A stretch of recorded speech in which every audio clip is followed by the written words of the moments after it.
Hello guys, welcome और welcome back to एजुगिरी। I hope all are doing great. 26 अगस्त का द हिंदू एनालिसिस करेंगे। चलिए स्टार्ट करते हैं। अगर आपको सेशन अच्छा लगे तो वीडियो को ज़रूर लाइक करना, चैनल को ज़रूर सब्सक्राइब करना एंड कमेंट्स में बताना आपको सेशन कैसा लगा। चलिए स्टार्ट करते हैं।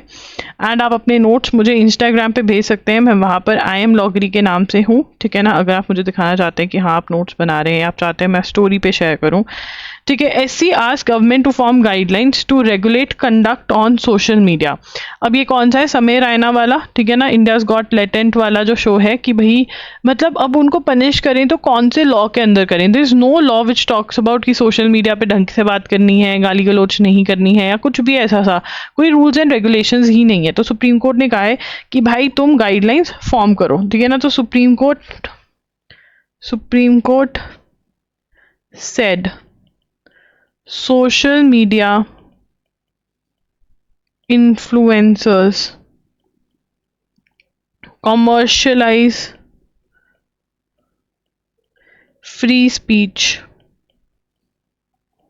ठीक है ना, and can influence hurt sentiments,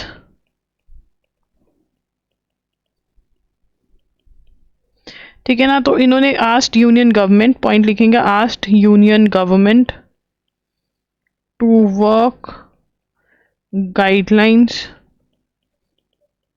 to regulate conduct on social media. तो सोशल मीडिया का पे जो कंडक्ट है, ठीक है ना, उसको रेगुलेट करना है, ठीक है ना, ये बोला है सुप्रीम कोर्ट ने। और उसके लिए गाइडलाइंस लेकर आओ, ठीक है, सच एज पॉडकास्ट, जितने भी सोशल मीडिया पोस्ट हैं, शोज हैं, ठीक है ना, in consultation with national broadcasters and digital association, ठीक है। The court was hearing a case against Samay Raina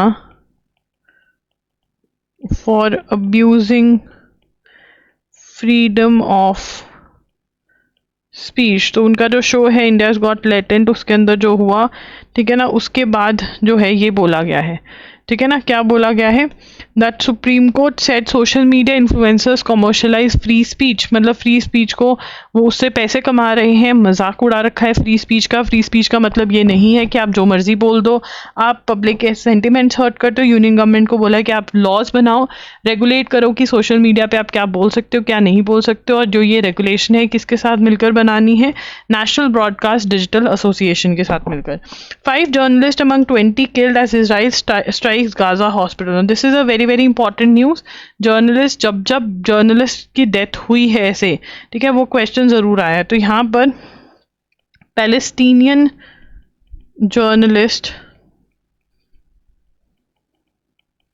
हुसम al मासरी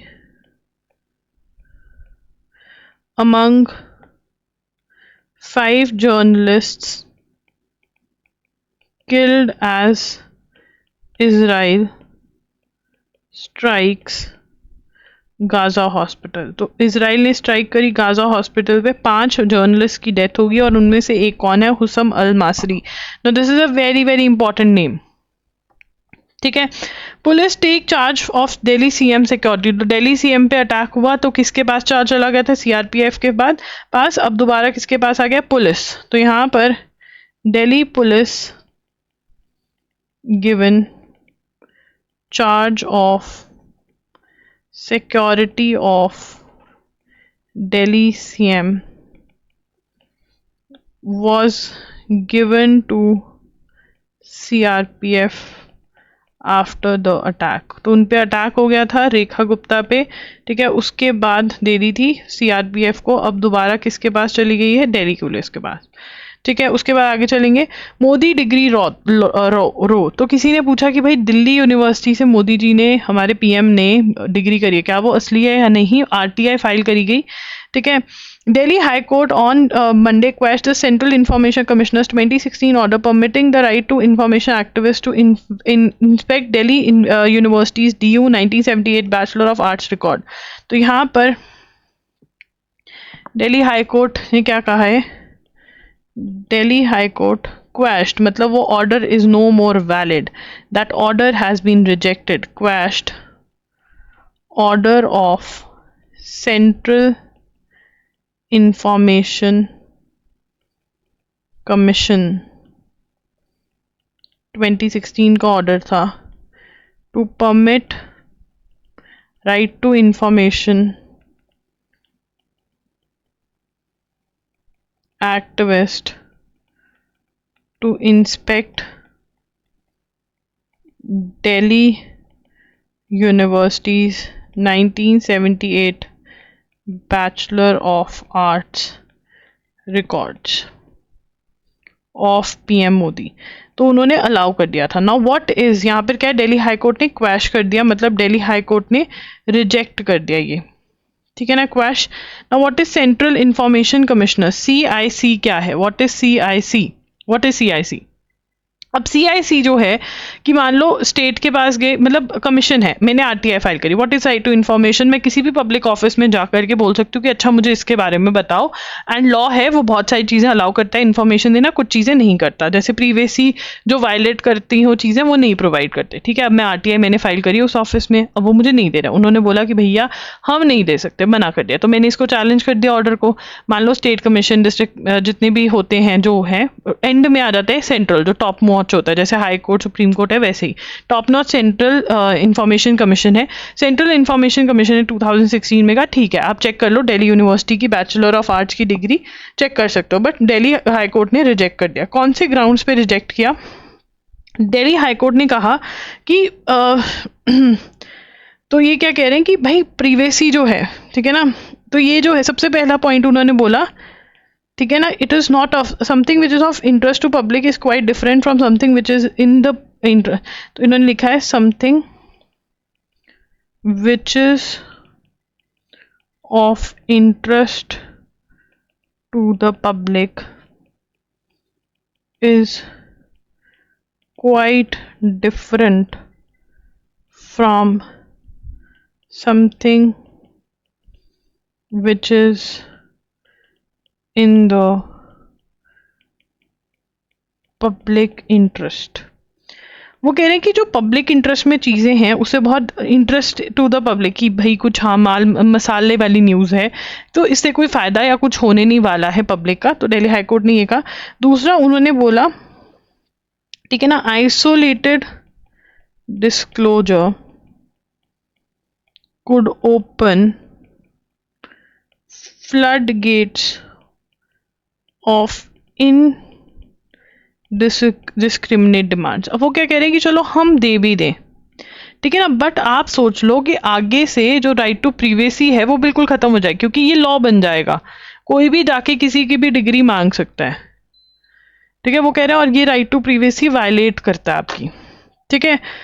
मान लो आप एक ऑफिस में काम कर रहे हो, आपको नहीं बताने कि भैया आपके कितने नंबर आए थे, कोई निकाल के ले आया कि देखो यार इसके ये इतने नंबर थे, तो इस टाइप में कह रहे हैं। Addressing today all India speakers conference, तो क्या हुआ, ऑल इंडिया स्पीकर्स कॉन्फ्रेंस हुई है, कहाँ पर हुई है, न्यू दिल्ली में। कहाँ पर हुई है ये, न्यू दिल्ली में, न्यू दिल्ली में, ठीक है, न्यू दिल्ली में हुई है।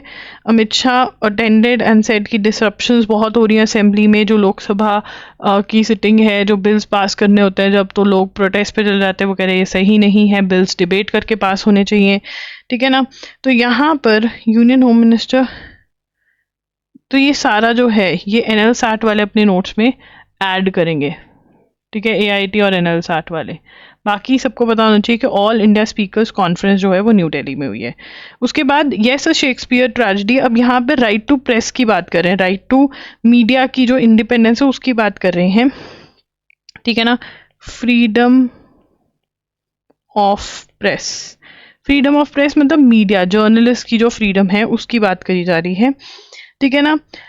Right recognised by constitution bench of Supreme Court, freedom of press जो है, ठीक है ना, वो किसने रिकॉग्नाइज करी, राइट लिखेंगे, right recognised by constitution bench of the Supreme Court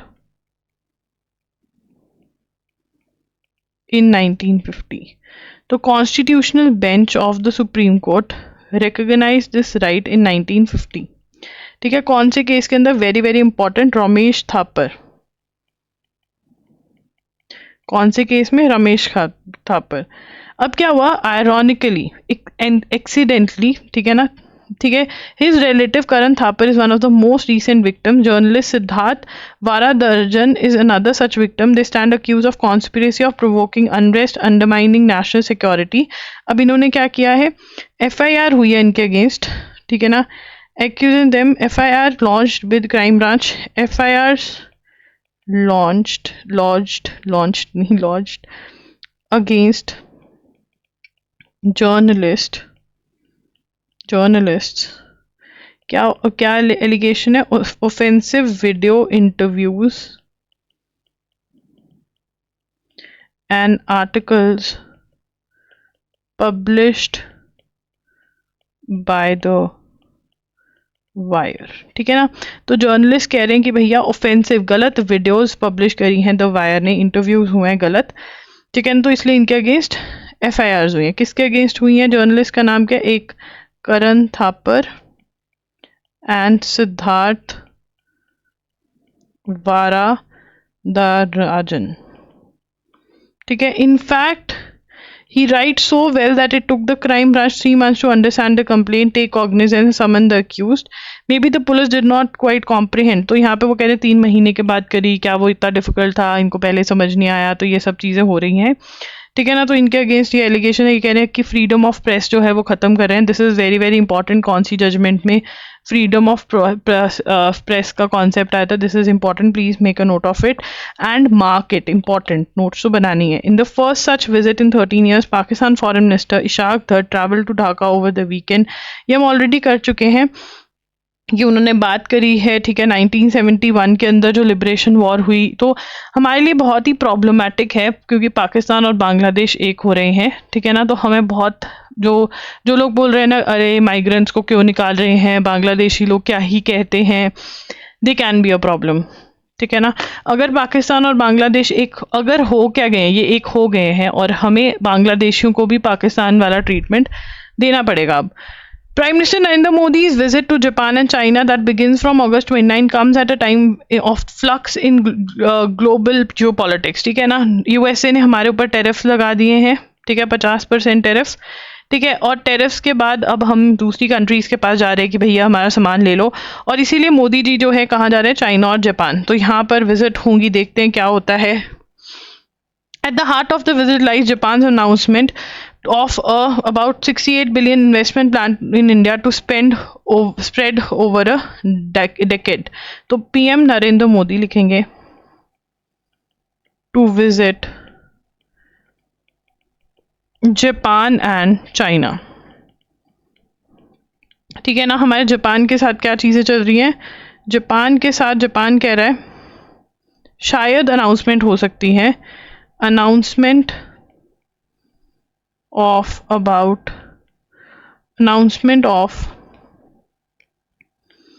a yen 10 yen trillion, that is 68 billion dollar पीछे आना था, investment plan in India to be spread over next decade, ठीक है। The pledge among the most ambitious Tokyo has ever made to New Delhi is designed to boost the infrastructure, manufacturing, clean energy। और इसके अंदर ये पैसे कहाँ पे लगेंगे? इंफ्रास्ट्रक्चर, मैन्युफैक्चरिंग, मतलब चीज़ें बनाने में, मैन्युफैक्चर करने में, बिल्डिंग्स वगैरह बनाने में तो इंफ्रास्ट्रक्चर, वैसे चीज़ें बनाने, मैन्युफैक्चरिंग, क्लीन एनर्जी पे काम करने में और टेक में। It signals Japan's long-term stake in India's growth. Remain cautious about China. तो चाइना को ग्रोथ नहीं कर सकते हैं, ये चाहते हैं कि इंडिया ग्रो करे। On the strategic front, two countries are expected to revise 2008 joint declaration on security cooperation। और क्या हम एक्सपेक्ट कर सकते हैं? हम एक्सपेक्ट कर सकते हैं expected to revise 2008 joint declaration on security cooperation। ठीक है, अब आगे चलेंगे। An analysis of MPs and MLAs across India shows that 31% of MPs and 29% of MLAs have been declared serious criminal charges against them. As the analysis was conducted immediately after the most recent parliament elections and assembly elections in each state। तो ये जो है ये conduct हुआ है, ठीक है ना। तो ये सारा जो है सिर्फ और सिर्फ NLSAT वाले और AIT वाले लॉन्च करेंगे, AIT वाले अपने नोट्स में ऐड करेंगे, ठीक है ना, और किसी को ऐड करने की ज़रूरत नहीं है। ये आगे चलेंगे। On August 20 Lok Sabha pass promotion and regulation. तो लोग यहाँ पर ना ये बिल बहुत अच्छे से समझाया हुआ है, तो यहाँ पे लिखेंगे Lok Sabha and Rajya Sabha passed promotion and regulation of online gaming bill 2025। ठीक है, promotion and regulation of online gaming bill 2025 ये बिल पास हो गया। ठीक है, अब इसके अंदर बिल क्या है basically Indians are losing rupees 15,000 crore every year due to real money games. The World Health Organization has linked RMGs to compulsive behavior, psychological distress, financial hardship and overall disruption of family life। अब यहाँ पर अगर आपको पूछा जाता है NLSAT या AIT में भाई ये डिसीजन सही है या गलत है, तो ये पॉइंटर्स आप मेंशन करके इनको प्रूव कर सकते हो। तो ऐड टू योर नोट्स अगर आप इनके लिए प्रिपेयर कर रहे हो, नहीं तो नहीं लिखोगे। आगे चलेंगे। Reflecting these dangers 32 cases of suicides attributed addiction have been reported in Karnataka, इसीलिए ये बैन किया गया है। Act proposes 3 categories for online gaming। तो यहाँ पर हमारा फर्स्ट पॉइंट क्या बनेगा? Act has proposed 3 categories for online gaming. तो ऑनलाइन गेमिंग की 3 कैटेगरीज हैं और उनमें से जो एक है वो बैन कर दी गई है। तो कैटेगरीज कौन सी? एक तो है ई स्पोर्ट्स, एक है सोशल गेमिंग और एक है RMGs। ठीक है, it seek to ban all forms of RMGs and its advertisement. The act defines online money game as a game played regardless of whether it is based on skill, chance or both, and is played after a fee payment with an expectation of winning money. Under such definition, variants of popular games like। तो अब यहाँ पर ये कितनी categories डाल रहे हैं? ये कह रहे हैं कि ई स्पोर्ट्स होती है, सोशल गेमिंग होती है और RMGs होती हैं। ठीक है ना। RMGs को ये बता रहे हैं, RMGs is real money games. ठीक है ना, RMG stands for real money games. तो इसकी फुल फॉर्म हमें पता होनी चाहिए, RMGs। ठीक है, तो इसके अंदर ये बोल रहे हैं, इन्होंने डिफाइन करी हैं। सेकेंड पॉइंट लिखेंगे, क्या डिफाइन करा है? Defines, act defines online money game as a online money game, वो game played regardless of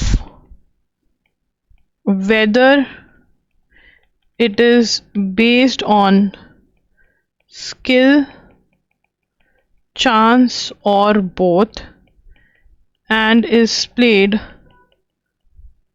after a fee payment or with an expectation of winning money or other stakes। तो इसके अंदर ये क्या कह रहे हैं? ये किसको डिफाइन कर रहे हैं? They are defining the concept of online money game. Online money game क्या है? ठीक है, स्किल रिक्वायर्ड है, कोई मतलब चेस खेलना आपको स्किल रिक्वायर्ड है। ठीक है ना, चेस स्किल रिक्वायर्ड है। अब इसमें ये वाली गेम में भी स्किल रिक्वायर्ड हो ना रिक्वायर्ड हो, ठीक है ना। चांस और both is played after a fee payment. आप कुछ फीस पे करते हो और आपकी एक्सपेक्टेशन होती है कि आप अगर ये गेम खेलोगे तो आप पैसे जीतोगे या कुछ अदर स्टेक जीतोगे, कोई वर्चुअल मनी या कुछ भी। तो इन वाली टाइप को गेम्स को जो है वो बैन किया गया है। ठीक है ना। अब यहाँ पर third point, it seeks to ban all forms of RMGs and its advertisement। तो ये जो ड्रीम 11 टाइप गेम्स हैं, ठीक है ना, ये बैन हो गई हैं। Under such definition variants popular games like, कौन सा आता है, पोकर, रमी, ठीक है ना, ludo, fantasy cricket would be classified as RMGs। और इसमें सबसे ज़्यादा जो खेली जाती थी, ठीक है ना, वो कौन सी गेम्स थी, ड्रीम 11 खेली जाती थी सबसे ज़्यादा, माई 11 सर्कल, रम्मी सर्कल, ये सारी अब बैन हो गई हैं, ठीक है ना। उसके बाद आता है ई स्पोर्ट्स, ठीक है। ई स्पोर्ट्स क्या है, ठीक है, defines them as games which are recognized under National Sports Governance Act 2025 and are registered with the proposed regulatory authority। Now what is a e-sport?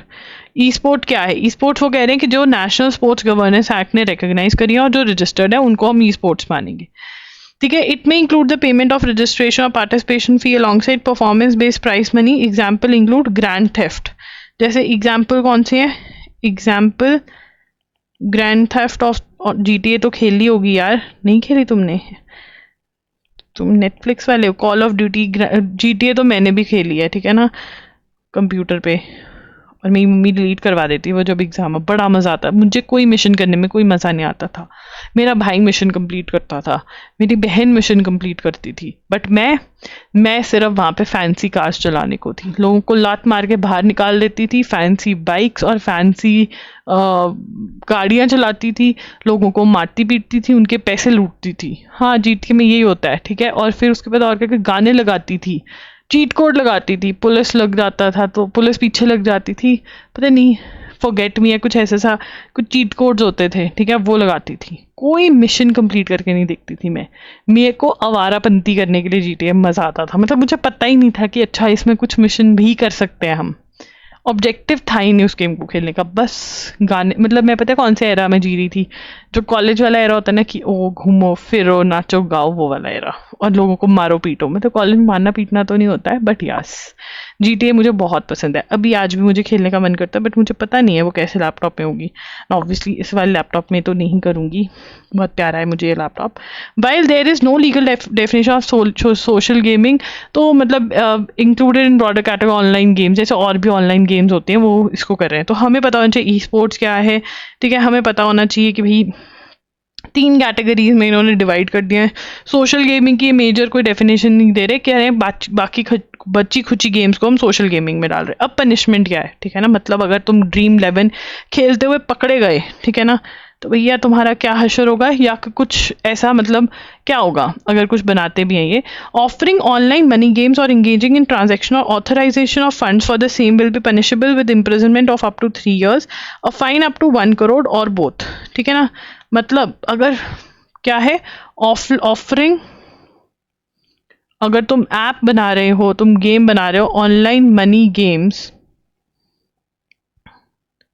और इंगेजिंग इन ट्रांजैक्शन, मतलब अगर तुम पैसे दे रहे हो कि हाँ मैं इतने लगाता हूँ इतने जीत जाऊंगा, ठीक है ना, या फिर तुम अलाउ कर रहे हो फंड्स, बैंक भी अगर फंड्स अलाउ करता है इन कंपनीज को, ठीक है ना, for the same will be punishable with up to 3 years of imprisonment, a fine up to rupees 1 crore और both। अनलॉफुल एडवर्टीजमेंट भी पनिशेबल है। Unlawful advertisement will be punishable with imprisonment up to 2 years, a fine of rupees 50 lakh or both. ठीक है ना. Under the Bharatiya Nagrik Suraksha Sanhita 2023 offences shall be cognizable and non-bailable. मतलब तुम अंदर गए इसके अंदर तो फिर तुम्हारे बाहर आने के चांसेस बहुत ही कम हैं. ठीक है. भारतीय नागरिक सुरक्षा संहिता, that is BNSS 2023 offences shall be cognizable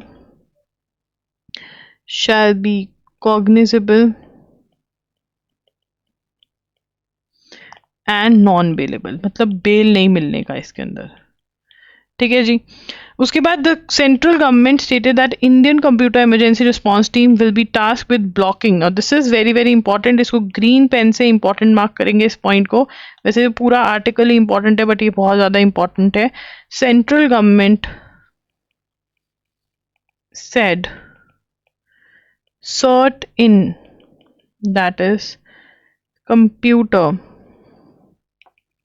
that is Indian computer emergency response team tasked with blocking or disabling apps that continue this. तो अब इसके अंदर कौन बैन लगाएगा? ये लगाएगा. इसकी फुल फॉर्म याद रख लेनी है, बहुत ही ज़रूरी है ये. The act empowers the central government to notify and, तो रूल्स वगैरह ये नोटिफाई कर सकते हैं. तो IT भी इनसे अमेंडेड, तो इंटरमीडिएरी भी इनको बना दिया कि भाई कुछ भी तुम पोस्ट करते हो वो सब, ये सब इतनी ज़रूरी है. The new act makes no provision to constrain. अब यहाँ पर जो सबसे new act makes no provisions to constrain minors from playing online social games or e-sports. It also provides for a budget allocation to promote online social gaming. अब यहाँ पर एक और चीज़ हुई है. It provides for a budget allocation from Consolidated Fund of India to promote online social gaming in the country. ठीक है. तो यहाँ पे क्या बोला है कि ये कोई माइनर्स पे, मतलब जो 18 साल से कम उम्र के हैं, वो are less than 18 years of age. ठीक है. उनके ऊपर कोई बैन नहीं लगाया कि भैया तुम खेल नहीं सकते हो ये स्पोर्ट्स, कहते खेलो, आंखें बर्बाद करो अपनी. ठीक है. उसके बाद वो कह रहे हैं कि कंसोलिडेटेड फंड ऑफ इंडिया से इनको फंडिंग भी दी गई है कि भैया बजट तुम ई स्पोर्ट्स को प्रमोट करो. ठीक है. This is something really different. तो या आगे चलेंगे. Eala becomes the first Filipino to win a singles match at a slam. ठीक है. Alexandra Eala became first player from Philippines to win a Grand Slam single match. पहली player जो single match जो है जीती है. ठीक है ना. तो क्या नाम है इनका? Alexandra Eala. She is from Philippines. Tennis के अंदर ऐसा हुआ है. Dream 11 ends association with BCCI team to get new sponsor. ठीक है ना. Dream 11 ends collab, क्या लिखा हुआ? ends association with BCCI. ठीक है ना. अब Dream 11 चलेगा नहीं तो भाई ये प्रमोट क्यों करेंगे? ठीक है. Dream 11 क्रिकेट मतलब अब आधे लोग क्रिकेट देखना बंद कर देंगे, ड्रीम 11 के चक्कर में देखते थे। France summons US ambassador over anti Semitism claims. Now what is anti Semitism? If you really know the answer to this question, I'm really proud of you. Pause the video, go down and write it down in the comments कि anti Semitism क्या होता है। जिनको नहीं पता उनको समझाती हूँ। Anti Semitism is hatred towards juice. Juice कौन है? जो इसराइल में रहते हैं मेनली, ठीक है ना, जिन्होंने हिटलर ने जिनके साथ बहुत बुरा किया था, ठीक है ना। तो अब जो वो लड़ रहे हैं हमास के अंदर इजरायली लोग, वो ठीक है। तो यहाँ पर फ्रांस समन्स यूएस एम्बेसडर। तो यहाँ पे यूएस एम्बेसडर ने क्या कहा? US ambassador to France Charles Kushner was on Monday order to report to French foreign minister after he criticise Paris for what he said was its insufficient action against anti semitism. अब देखो Europe के अंदर या फिर America के अंदर anti Semitism बहुत ज़्यादा हो रखा है, क्योंकि हेट्रेड टुवर्ड्स इजरायली लोग, हेट्रेड टुवर्ड्स जूस। क्यों? वो कह रहे हैं कि जो गाजा में ये लोग लड़ाई लड़ रहे हैं, जो हमास के अगेंस्ट ये लड़ाई लड़ रहे हैं, ये पैलेस्टीनियन लोगों को मार रहे हैं, ये बहुत ही गलत है, ये जेनोसाइड है। आप एक टाइप के लोगों को बिल्कुल ख़त्म करना चाहते हो तो वो जेनोसाइड होता है। तो इसलिए इन लोगों के अगेंस्ट प्रोटेस्ट चल रही हैं, और जो गवर्नमेंट्स हैं वो इसको कह रही हैं कि भाई ऐसा मत करो, hatred towards Israelis is not good. तो यूएस का एम्बेसडर इल्ज़ाम लगा रहा है फ्रांस के ऊपर कि भैया तुम जो स्टेप्स ले रहे हो ना एंटी सेमिटिज्म को ख़त्म करने के लिए, ये they are not more than enough. अगर ये बार बार आएगा तो नोट करेंगे, नहीं तो नहीं। Cambodian MPs pass new law allowing revocation of citizenship। तो क्या है? Cambodian MPs pass legislation on Monday, legislation is law, ठीक है ना, on Monday allowing people who colluded with foreign countries to be stripped of citizenship. तो यहाँ पर लिखेंगे Cambodia passed law allowing people who collude, जो मिलते हैं with foreign, मतलब against the country, with foreign countries to be stripped of citizen, उनको citizenship उनसे ले ली जाएगी, ठीक है। A law rights group here will be use to banish sitting off. तो ये कहाँ पर बिल आया? कंबोडिया में आया कि अगर आप अपने देश के अगेंस्ट मिलकर फॉरेन कंट्री के साथ बैठते हो तो स्ट्रिप आपकी सिटीजनशिप खत्म कर दी जाएगी कंबोडिया की। Trump wants US ownership of military base land in South Korea. US Donald Trump ने बोला he wanted Washington to take over ownership of land where US bases are located in South Korea as he presses ally friend, जो होता है दोस्त, to pay more to host some 28,500। Mr Trump makes the remarks as he met. अब यहाँ पर US president wants US to take ownership of the land where US bases are located in South Korea. तो वो कह रहे हैं south Korea के अंदर जहाँ जहाँ पर हमारे बेसेस हैं उस लैंड की ओनरशिप जो है वो आप यूएसए को दे दो, ठीक है ना। ये किसको बोल रहा है? साउथ कोरिया को। अब साउथ कोरिया को यूएस की फोर्सेस बिठाने की क्या ज़रूरत पड़ी, है ना। तुम भी कहोगे कि भैया तुमको ज़मीन देनी पड़ रही है अपनी, मत बिठाओ इनको, भगा दो इनको, तुम्हें ज़रूरत क्या इनकी? इनको ज़रूरत है क्योंकि इनकी दुश्मनी नॉर्थ कोरिया से बहुत ज़्यादा है। इसी दुश्मनी की वजह से तो इन्होंने जापान को भी अपना दोस्त बना लिया, ठीक है ना। जापान एनिमी हुआ करता था, उसको फ्रेंड बना लिया। नॉर्थ कोरिया एनिमी है, ठीक है ना। नॉर्थ कोरिया तो बहुत ही गंदा है। नॉर्थ कोरिया ने बताया क्या था इनसे, मतलब वो बहुत अजीब काम करता है। हमारे यहाँ पे पाकिस्तान का फिर कुछ स्टैंडर्ड वैंडर्ड है लड़ने का, ठीक है ना। चलो मतलब हमारे यहाँ पे कहते हैं कि उन्होंने बहुत सारे ड्रोन्स तो ऐसे खाली भेज दिए थे, है ना, खाली ड्रोन्स ही भेजे। ये लोग तो अपना 2 नंबर का सामान, यस, लेट इट पूप, ठीक है, बांधते हैं लिफाफों के अंदर, गुब्बारों पे लगाते हैं और साउथ कोरिया भेज देते हैं। Yes, that kind of fight people, है ना। वहाँ पे S-400 डिस्ट्रॉय भी करेगा तो सोचो क्या हाल होगा, ठीक है। तो ये इस टाइप का, मतलब North Korea is legit danger to South Korea, ठीक है। जापान दोस्त बना लिया इसी चक्कर में, और यूएस की फोर्सेस भी इसीलिए बैठी हैं वहाँ पर। अब यूएस कह रहा है कि जहाँ जहाँ पे हमारे बेसेस हैं वहाँ पे आप हमारा दे दो, ठीक है ना। एंड यूएस क्या कह रहे हैं? Presses South Korea to pay more to host some 28,500 American troops ठीक है ना। अब वो कह रहे हैं कि तुम्हारे यहाँ पे हमने इतने सोल्जर्स दिए हुए हैं, तो इसके लिए तुम्हें और पैसा देना पड़ेगा। क्या कह रहे हैं? इसके लिए तुम्हें और पैसा देना पड़ेगा, ठीक है ना। तो मतलब यहाँ पर अमेरिका जो है अपने दोस्तों के साथ भी अब बहुत ही खरी खोटी हो गया है कि भैया जो हमारा पैसा है वो दो। तो ली की तो ये हो गया कि लीजिए मेऊंग, कहता मैं क्या करूं, मैं ही तो बहुत ही यंग हूं, मैं तो अभी अभी बनाऊं, क्यों मेरे को ऐसे तंग कर रहे हो। मस्क एक्स AI सूज एप्पल, क्यों? तो Elon Musk company XAI and X filed suit in US antitrust lawsuit against Apple and open AI। पर ऐसा क्यों किया एलॉन मस्क ने? एलॉन मस्क के XAI क्या है? उसका AI का कंपनी है, आर्टिफिशियल इंटेलिजेंस का कंपनी है। क्या है? आर्टिफिशियल इंटेलिजेंस का कंपनी है, ठीक है ना। और X जो है वो ट्विटर का कंपनी है, ठीक है ना। ये जो ट्विटर ले लिया था उसने, अब X बन गया ट्विटर, ठीक है ना। इन्होंने केस फाइल किया है against Apple and open AI। क्यों भाई? क्योंकि एप्पल क्या कह रहा है, ठीक है ना,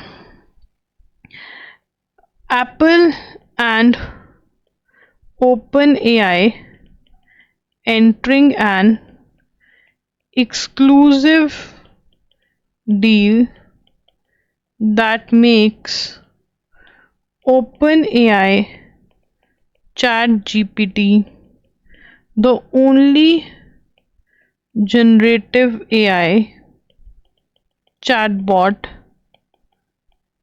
integrated into Apple's iPhone OS। ठीक है ना। अब क्या है, जैसे गूगल है ना, अकेला है एप्पल के ऊपर, आप जाओगे गूगल सर्च है, एंड्रॉयड के ऊपर भी, मतलब और कोई सर्चिंग नई प्लेटफॉर्म नहीं है। वैसे ही ये एक्सक्लूसिव एंट्री कर रहे हैं एप्पल और ओपन AI की, सिर्फ चैट GPT ही होगा एप्पल के फ़ोन पे, और कोई नहीं होगा। तो एलॉन मस्क कहते कि हम क्या करेंगे, हवन करने के लिए बुला हमको? नहीं, हम हवन भी करेगा और हमको बिजनेस भी चाहिए, ठीक है। Air drop test successful, air drop test किया था गगनयान के लिए, ठीक है ना, वो सक्सेसफुल हो गया। इसके बारे में हम ऑलरेडी नोट कर चुके हैं, ठीक है। इसके बाद ये सेकंड टेस्ट व्हीकल मिशन करेंगे, और भी टेस्ट करेंगे, ठीक है ना। तो ये ठीक है। एयर ड्रॉप टेस्ट का दोबारा मैंने फोटो दे दी। SC forms panel to examine complaints against Vantara. तो यहाँ पर सुप्रीम कोर्ट, ये बहुत ही इम्पॉर्टेंट है, रिलायंस से रिलेटेड न्यूज, अंबानी से, supreme court constituted SIT chaired by former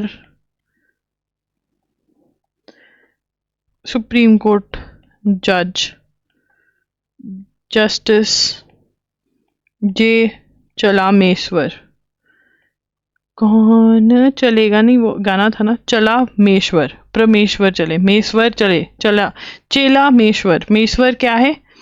war, ठीक है ना, वॉर, चेला और मेस, ठीक है ना। जो भी चेले होते हैं वॉर में, वो क्या करते हैं, भाग जाते हैं कि भैया लड़ाई लग गई है, चलो घर चलते हैं। To conduct an independent factual appraisal of complaints, ठीक है ना, to investigate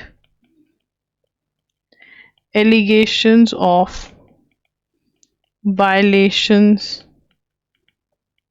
raised against Vantara. ना वंतारा क्या है? What is Vantara? Vantara is a zoological rescue and rehabilitation center conceptualized by Anant Ambani at Gujarat's Jamnagar. तो अब सबसे पहले ये है कहाँ पे? जामनगर, गुजरात में है। क्या है?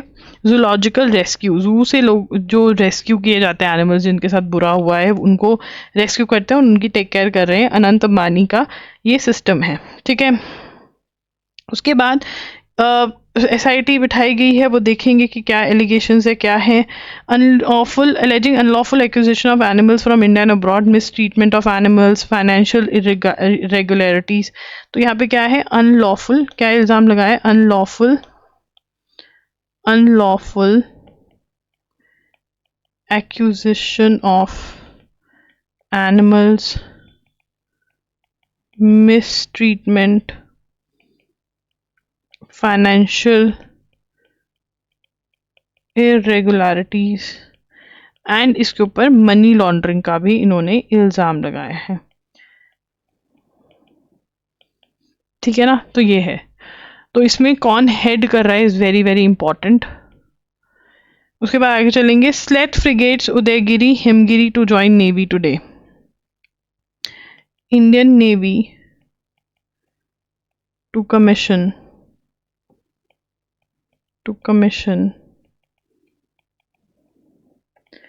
Udaygiri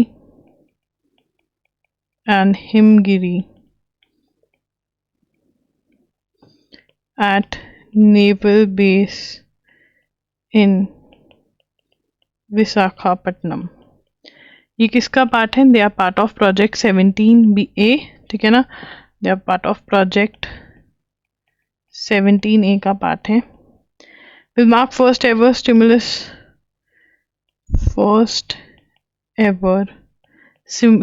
नहीं, simultaneous commissioning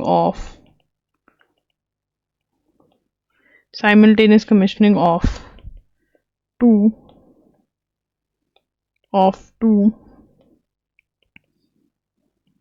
frontline warships built at different shipyards। ठीक है। Mr. Singh said that both vessels were follow-on variants of Shivali class frigates. They featured state cabin। Udayagiri कहाँ पर बना है? Udayagiri built by Mazagon Dock Shipbuilders Limited in Mumbai। Himgiri constructed by Garden Reach Shipbuilders and engineers in Kolkata। ठीक है। Udayagiri was the fastest of her class to be delivered after launch, designed in-house। Udaygiri is the 100th vessel to be designed, marking Udaygiri designed in-house by Navy's Warship Design Bureau। Udaygiri is 100th vessel to be designed। ठीक है। 75% indigenous है, खुद बनाए गए हैं, मतलब India में बनाए हैं। India Fiji call for open Indo Pacific region, agree to deepen defence ties. यहाँ पे फिजी के जो पीएम है उनका नाम हमें पता होना चाहिए, सितिवेनी। त्रिवेणी संगम का नाम सुना है, तो त्रिवेणी से वेनी और सितिवेनी राबुका। ठीक है। उसके बाद don't frame charges against academic. अब यहाँ पर सुप्रीम कोर्ट लिखेंगे। सुप्रीम कोर्ट डायरेक्टेड ट्रायल जज to not frame charges against Ali Khan Mahmudabad। Now, who is this guy? Ali Khan Mahmudabad, professor in Ashoka University, said something about Operation Sindoor। FIRs वगैरह हो गए, तो कह रहे हैं charges अभी frame मत करो, देखते हैं क्या होता है। ठीक है, तो हमें पता होना चाहिए किस चीज़ के अगेंस्ट क्या क्या बोला है। तो like, share and subscribe. And if you have any doubts, you can tell me in the comment section, and please tell me in the comments how was the session। Bye bye and take care।